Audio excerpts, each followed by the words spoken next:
معاكم اخوكم علاء انيسه، فني معتمد نادي فيسبا مصر. دلوقتي هنتكلم عن منظم نور كهرباء. تمام. فين شكله كده اصلا؟ منظم نور 5 طرف. يعني ايه 5 طرف؟ اشمعنى 5 يعني؟ 5 طرف ده اللي بيغني عنك عند الاكتفار الشعبي. تمام. 5 طرف يعني 5 رجول؟ 5 رجول. تمام تمام. بيبقى مكانه فين؟ راكب فين في الفيسبا اصلا؟ ورا البطاريه. ورا البطاريه.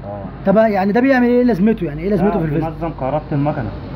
في ممكن مكنه تطلع كهرباء زياده تطير لك لمبه، يعني اللمبه تتحرق. اللمبه بتتحرق. تمام. وساعات بيبقى الكهرباء بتاعته ضعيفه. تمام. وساعات بيقطع خالص. طب انا اعرف منين ان القطعه دي باظت؟ القطعه دي تبوظ امتى بقى؟ دي لما مثلا تغير معاك اللمبه تعرف ان ده منظم على طول. تمام تمام. واصله؟ تمام. طيب القطعه دي لو انا شلتها خلاص من الفيسبا ايه اللي يحصل؟ مش هتنور انوار ولا الكلام بس تدور وتمشي. تمام.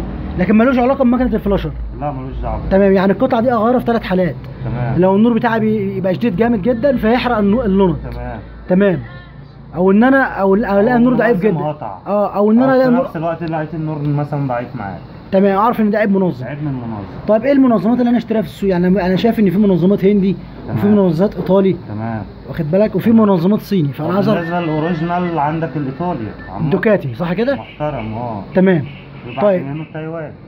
تمام. الخارج بيفرق اصلا عن الايطالي والتايواني؟ يعني هل فعلا الايطالي الخارج بتاعه مظبوط قوي؟ يعني مش الخارج بتاعه مظبوط، هو خامته اوريجينال يعني طويل المدى. تمام. عشان كده هم حاطين الماده اللي ورا السيليكون دي؟ السيليكون عشان ما تسربش ميه جوه يعني ولا عشان ما يدخلش جواه ميه ولا الكلام ده، ان ده كله جواه سيليكونات. فطبعا لو دخلت ميه كده باظ. تمام. هو مكانه بيبقى راكب فين في الفيسبا؟ ورا البطاريه. خلف البطاريه. تمام. خلف البطاريه زي مثلا كده. هو بيتفك بايه؟ مسمار صليبه صح كده؟ صليبه. تمام.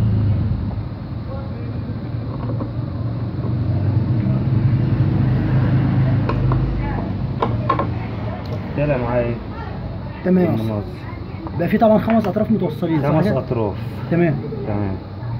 وساعات بيبقى مختلف المنظم في التقسيمه صح كده؟ يعني مالكش دعوه بالالوان. تمام. ساعات بيبقى مختلف في التقسيمه بتاعته. تمام. بس طبعا الالوان الايطالي تبقى جايه مظبوطه. الالوان الايطالي كلها واحده. تمام. لكن مختلف معاك بقى في تايوان في الهندي القصه دي كلها. تمام. دلوقتي انا هخلع دول وهركب دول. هتفك دول وتوصل دول على طول. تمام. يعني مثلا نطلع دول خالص.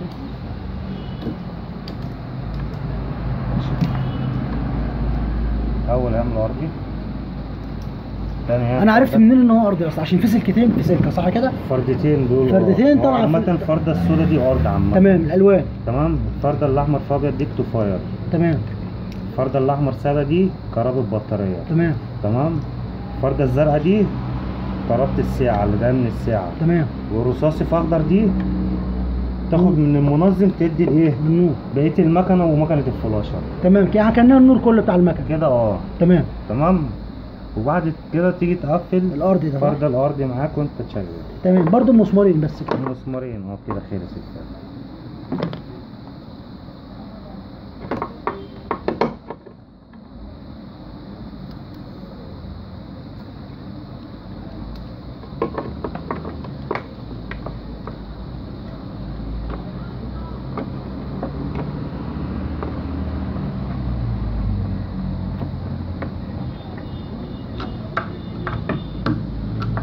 المسمارين بيخشوا في جسم الشاسيه اصلا صح؟ في قلب الشاسيه مقابل صواميل من جوه. تمام. طب هو القطعه دي معمره يعني على طول بتبوظ برضه بشكل دوري ولا معمره؟ ما انت المنظم ده عامة يديك حاجة نظيفة، حاجة زي الإيطالي أو التايوان. تمام. يبعد عن الهندي الشعب ده كويس. تمام. لكن ده ملوش أسباب إن هو بيبوظ، هو عمره الافتراضي كده؟ لا عمره افتراضي. تمام اصلا. تمام. طيب احنا دلوقتي هنعمل عملية التست صح كده؟ التست بقى كده ندور المكنة ونجرب الأنوار. تمام.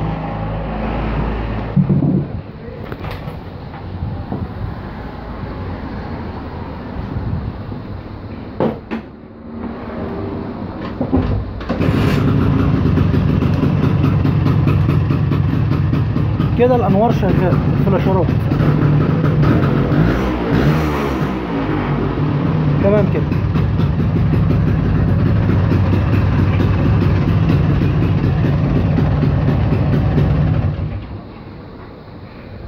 طيب في تمام في حاجه كده تانية اصلا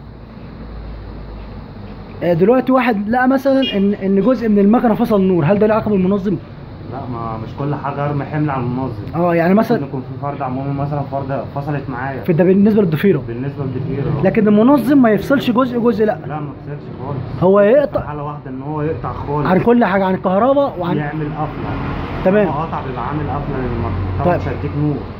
طيب يعني انا اعرف المنظم باظ من النور بس، من النور ذات نفسه باظ، يا اما يطير معاك او نور العداد. عامة أي لمبة في المكنة كلها فلاشر أو نور. تمام. يا إما لمبة تطير، يا إما النور يضعف، يا إما يقطع معاك خالص.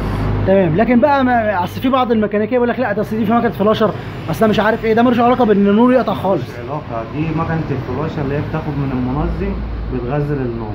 للفلاشر بس. لللمبة بس أكتر ولا أقل، اللي هي تدي معاك فيه تقطيع. تشتغل وتفصل. تمام. لكن معنى كده المنظم لما يفصل كل الانوار بالكامل في المكنه تفصل. تمام. ليه علاقه بالكلاكس؟ دي علاقة بالكلاكس، لو الكلاكس على المكنة. تمام، على الدينامو على المكنه. على الدينامو على المكنه. لكن على البطاريه طبعا ملوش علاقه. البطاريه كده شغال. طيب ده ليه علاقه بشحن البطاريه؟ ليه علاقه بشحن البطاريه 5 طرف. بيشحن البطاريه؟ بيشحن البطاريه بدل الاكتفار بالنسبه بدل الاكتفاير. يعني ممكن انت ده مثلا قطع تجيب الثلاثه طرف هيشتغل معاك. بس الطرف اللي انت تعمل ايه؟ هتجيب اكتفاير شحن وتوصل. طيب ليه في مكن بيبقى نازل فيه منظم ومكن بيبقى راكب فيه اكتفاير؟ تمام.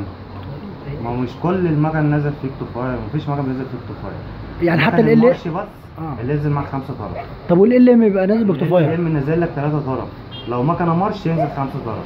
زي ده بالظبط. زي ده برضه. امال الاكتفاير ده مين اللي اخترعه؟ الاكتفاير ده احنا بنخترعه. انت بتقفل بطاريه هتشحن ازاي؟ لازم بيبقى فيها اكتفاير ياخد من المكنه. يعني معنى كده هما حالتين، يعني يا اما اركب منظم 3 طرف مع اكتفاير، يا اما منظم 5 طرف ومش هركبش حاجه تاني. 5 طرف مش هتركب حاجه تاني، لان في فردتين شحن. تمام كده اصلا. طيب تنصح الناس بايه بالنسبه لموضوع الغسيل؟ وانا بغسل المكنه بخلي بالي من ايه؟ من 3 حاجات في المكنه 4. عامه لو مكنه ايطالي الموبينه ال4 طرف بتاعت فين مكانها دي؟ طبعا ناحيه الموتور. طيب انهي موبينه دي؟ الزرقاء دي؟ الزرقاء زي كده مثلا عليها. تمام. دي بتبقى راكبه في دار الموتور. طيب دي برضو بيبقى لو جت عليها ميه بتقطع. فانا خلي بالي من ورا المكنه على الشمال، صح كده؟ من الجنب الشمال، وخلي مكان من المكان بتاع البطاريه، صح كده؟ البطاريه. وخلي بالي من ايه تاني؟ يعني ممكن بعد ما ايه المفاتيح دي؟ بشويه ميه وجاز المكنه. عاوز ايه المفاتيح؟ مفتاح النور دي؟ نور مفتاح فلاشه شغال. دي على بورده. دي على بورده. يعني برضه لو جت عليها ميه بتبوظ. اكيد طبعا. طيب في اي مكان تاني خلي بالي؟ يعني هم 3 اماكن كده. المكان ده والمكان ده ومكان البطاريه والمكان اللي ورا هنا اللي فيه الموبين. تمام. طيب تمام. ده بالنسبه للغسيل. تفرق جاز من بنزين ولا كل ولا ميه؟ هو الميه دي يعني بتضر معايا عامه، يعني حاليا ان هي بتملح معايا. المفتاح بالخريط دي تملح معايا. تمام. بالنسبه مثلا مكنه فلاشر كتاوت مارش الكلام ده كله برضه يملح. تمام. انا ممكن اعمل ايه وانا بغسل الفيس من بره؟ ده حاجه يعني ايه، اجتهاد شخصي. شويه ميه وجاز من بره بعد ما بغسل بشرب بيه. لكن ما بجيبش خرطوم بقى اغرق المكنه. اغرق الدنيا كده لا. تمام، تبوظ كده. تمام. طيب في حاجه تانية نص عايزين نسالها بالنسبه لموضوع القفله ايه اسبابها؟ قفل الكهرباء يعني؟ ما دي مثلا ممكن في سلك عريان في الضفيره. تمام. كوبري المارش مثلا عامل قفله. تمام. الدواره. تمام. الكلام ده حاجات كتير قوي يعني كل معظم القفلات بتبقى جايه من الضفيره. الضفيره ليها كمان كذا ميزه، مثلا الصناعي اللي شغال الاهتمام بسلوك الكهرباء اللي بيشتغل بيها. تمام. شريط لحام يلف صح؟